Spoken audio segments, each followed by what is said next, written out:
I'm Rashonda Cade. This is Reading with Rashonda. We're still reading Clotel by William Wells Brown.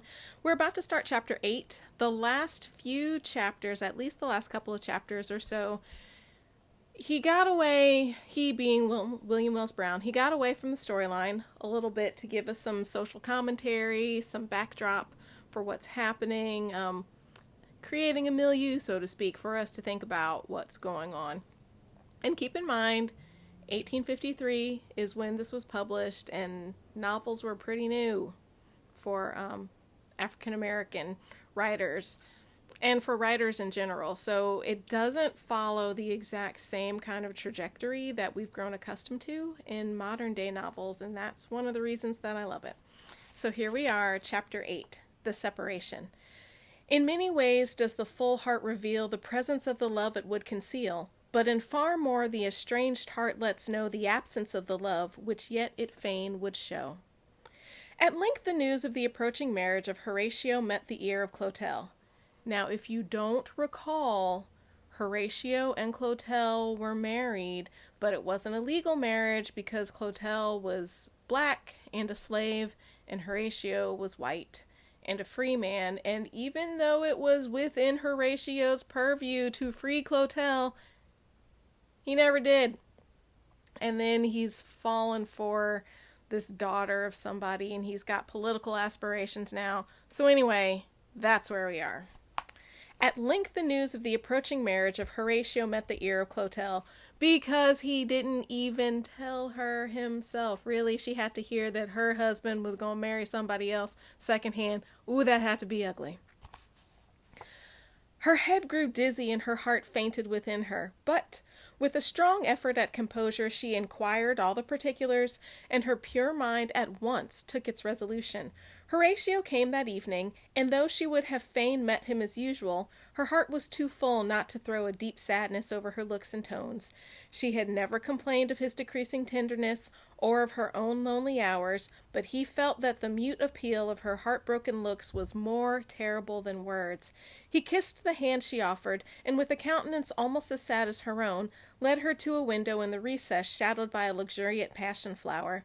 It was the same seat where they had spent the first evening in this beautiful cottage, consecrated to their first loves. The same calm, clear moonlight looked in through the trellis. The vine then planted had now a luxuriant growth, and many a time had Horatio fondly twined its sacred blossoms with the glossy ringlets of her raven hair. The rush of memory almost overpowered poor Clotel, and Horatio felt too much oppressed and ashamed to break the long, deep silence.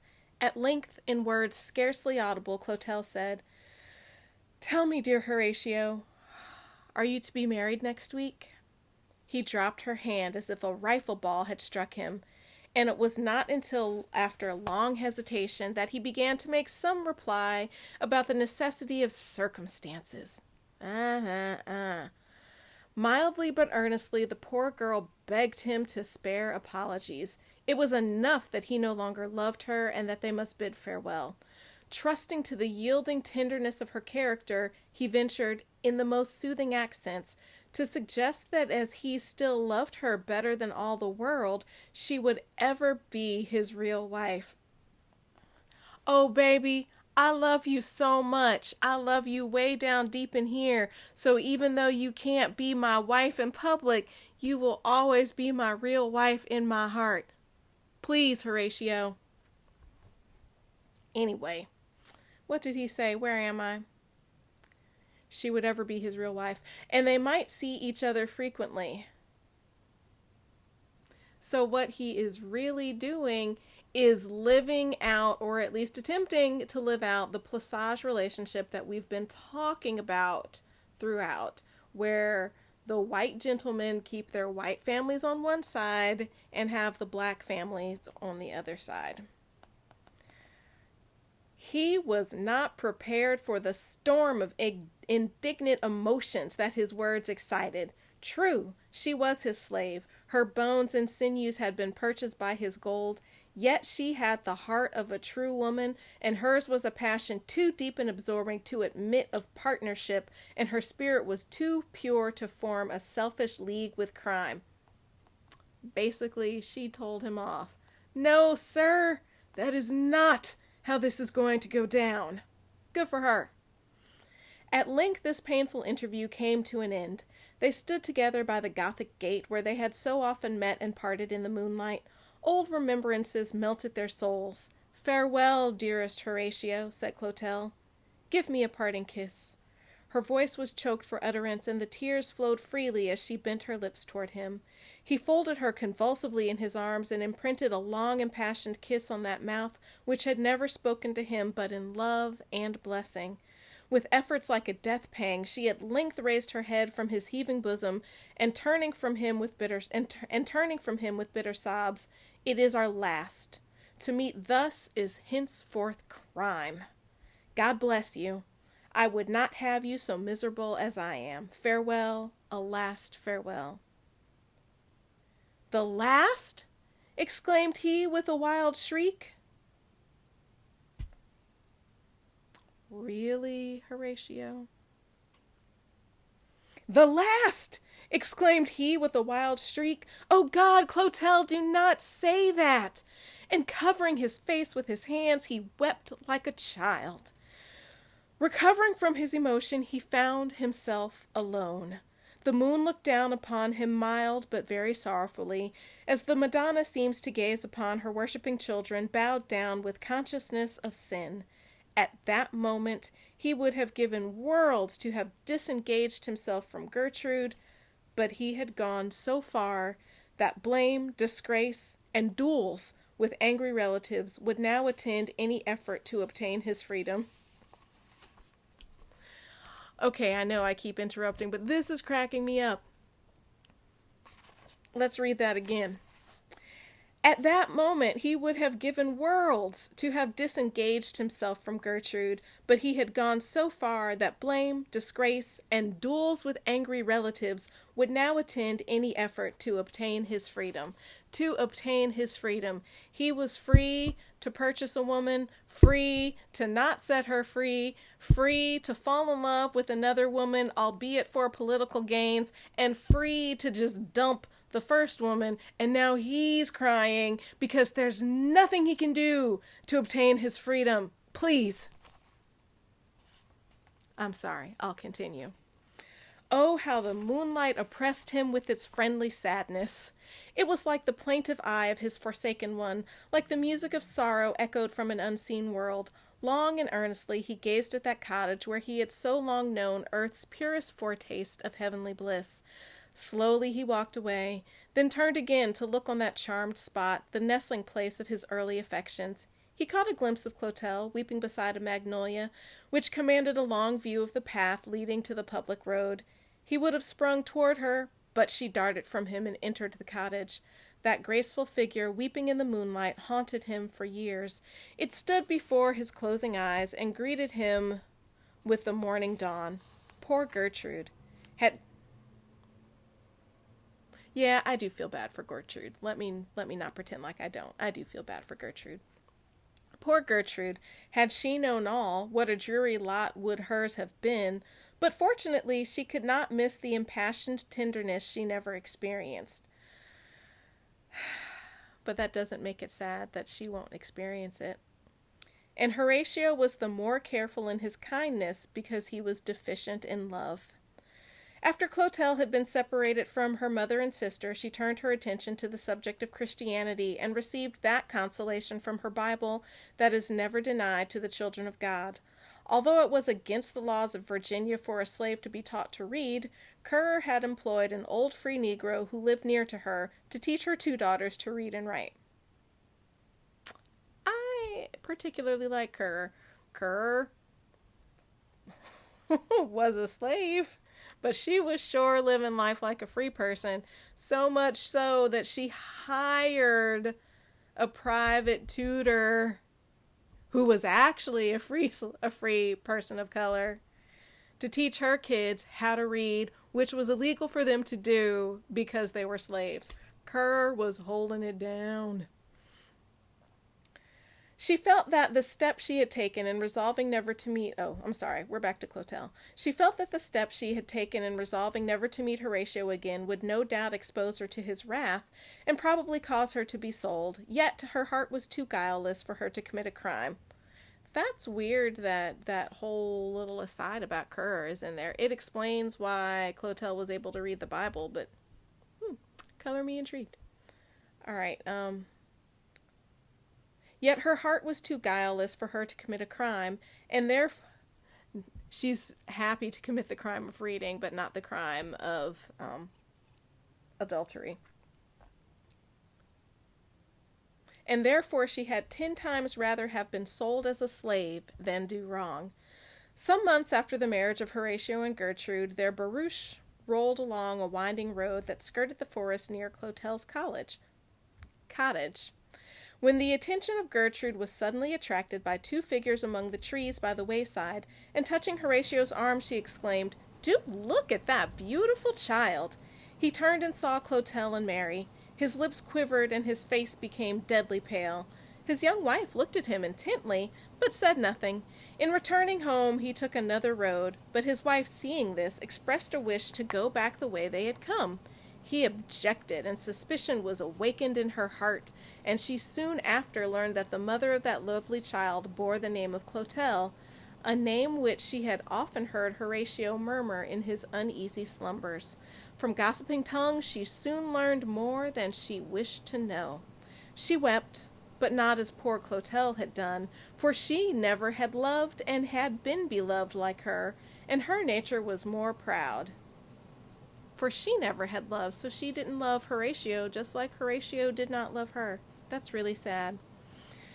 Henceforth a change came over her feelings and her manners, and Horatio had no further occasion to assume a tenderness in return for hers. Changed as he was by ambition, he felt the wintry chill of her polite propriety, and sometimes an agony of heart, compared it with the gushing love of her who was indeed his wife. But these and all his emotions were a sealed book to Clotel, of which she could only guess the contents. With remittances for her and her child's support, there sometimes came earnest pleadings that she would consent to see him again, but these she never answered, though her heart yearned to do so. So he paid her alimony and child support, which he should, and which would have happened under a Placage relationship. And he's begging her, "Please, let me see you." And she's like, "No, sir." She pitied his young bride, and would not be tempted to bring sorrow into her household by any fault of hers. Her earnest prayer was, that she might not know of her existence. She had not looked on Horatio since she watched him under the shadow of the magnolia, until his barouche passed her in her rambles some months after. She saw the deadly paleness of his countenance, and had he dared to look back, he would have seen her tottering with faintness. Mary brought water from a rivulet and sprinkled her face. When she revived, she clasped the beloved child to her heart with a vehemence that made her scream. Soothingly she kissed away her fears and gazed into her beautiful eyes with a deep, deep sadness of expression, which poor Mary never forgot. Wild were the thoughts that passed round her aching heart and almost maddened her poor brain, thoughts which had almost driven her to suicide the night of the last farewell. For her child's sake she had conquered the fierce temptation then, and for her sake she struggled with it now. There are a lot of people who are alive today simply because they wanted to be there for their children, and I applaud William Wells Brown for taking that up here, even in a 19th century melodramatic kind of a way. But the gloomy atmosphere of their once happy home overclouded the morning of Mary's life. Clotel perceived this, and it gave her unutterable pain. 'Tis ever thus with woman's love, true till life's storms have passed, and, like the vine around the tree, it braves them to the last. Chapter 9. The Man of Honor. My tongue could never learn sweet soothing words, but now thy beauty is proposed my fee. My proud heart sues and prompts my tongue to speak. Shakespeare. We're going back to Althesa now. James Crawford, the purchaser of Althesa, was from the Green Mountains of Vermont, and his feelings were opposed to the holding of slaves. But his young wife persuaded him into the idea that it was no worse to own a slave than to hire one and pay the money to another. Hence it was that he had been induced to purchase Althesa. Henry Morton, a young physician from the same state and who had just commenced the practice of his profession in New Orleans, was boarding with Crawford when Althesa was brought home. The young physician had been in New Orleans but a few weeks and had seen very little of slavery. In his own mountain home, he had been taught that the slaves of the southern states were Negroes, if not from the coast of Africa, the descendants of those who had been imported.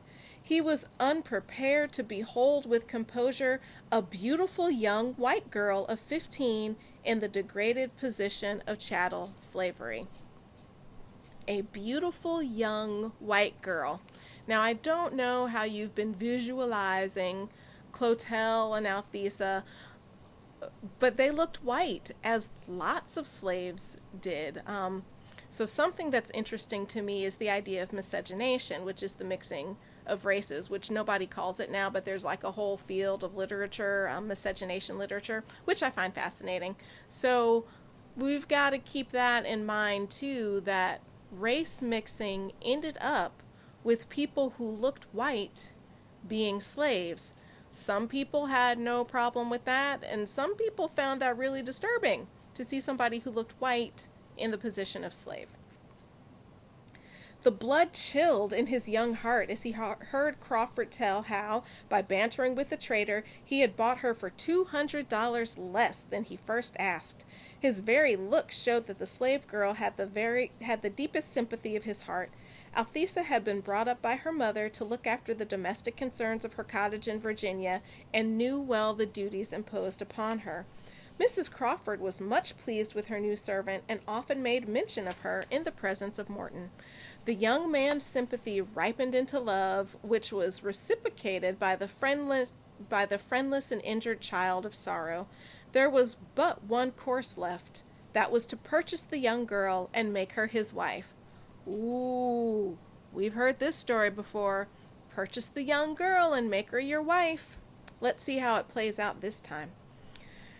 There was but one course left. That was to purchase the young girl and make her his wife, which he did 6 months after her arrival in Crawford's family.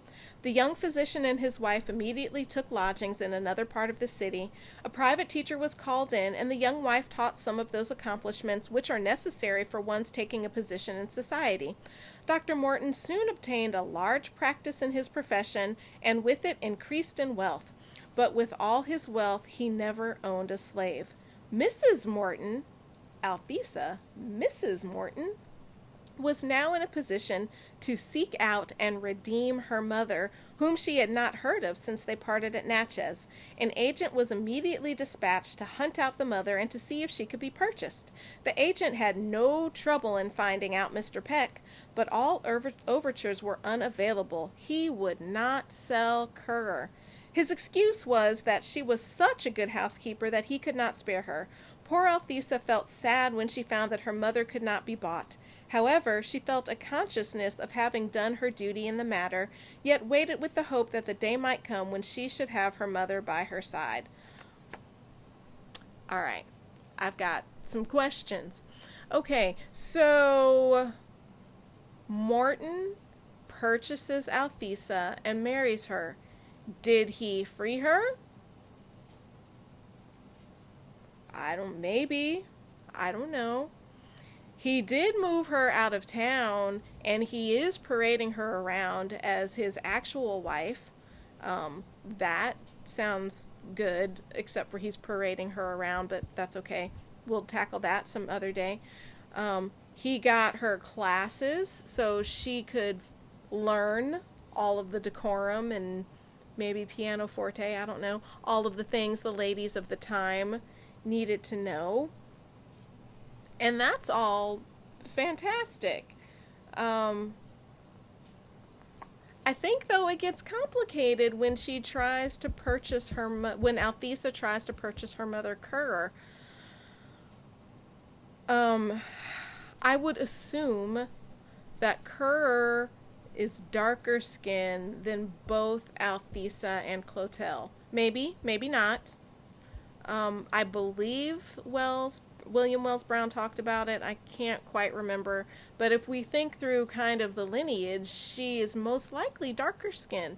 So what would that mean if her owner had been willing to sell her to the Mortons, would they have passed her off as a slave because she couldn't be Althesa's mom, not as a black person, and Althesa's a white person? That would ruin everything. So I find it interesting that Althesa felt she had done her duty in the matter. Is it Althesa felt she had done her duty, or Dr. Morton felt she had done her duty? And then Althesa hopes that the day might come when she should have her mother by her side. And while it doesn't explicitly say this, that's kind of like a pie in the sky, see you in the by and by sort of a thing. Well, I can't have my mom with me now, but I should be able to have her with me in heaven. It's like, did the agent who went to look for Kerr even actually look? Did Morton pay off the agent to not find Kerr? Did Kerr's owner, Mr. Peck, actually say he wouldn't sell? Like, I've got questions about how all of this went down. So that's the end of chapter 9. We could get started on chapter 10, but we would have to stop in the middle. Yeah, we'd have to stop in the middle of it. So I think we'll just wait until next time for chapter 10. End this a little early, which isn't bad because the last one I did went a little long. I apologize for the length of it. So this is where we are. We're reading William Wells Brown's Clotel, and thank you for being here with me and reading with Rashonda.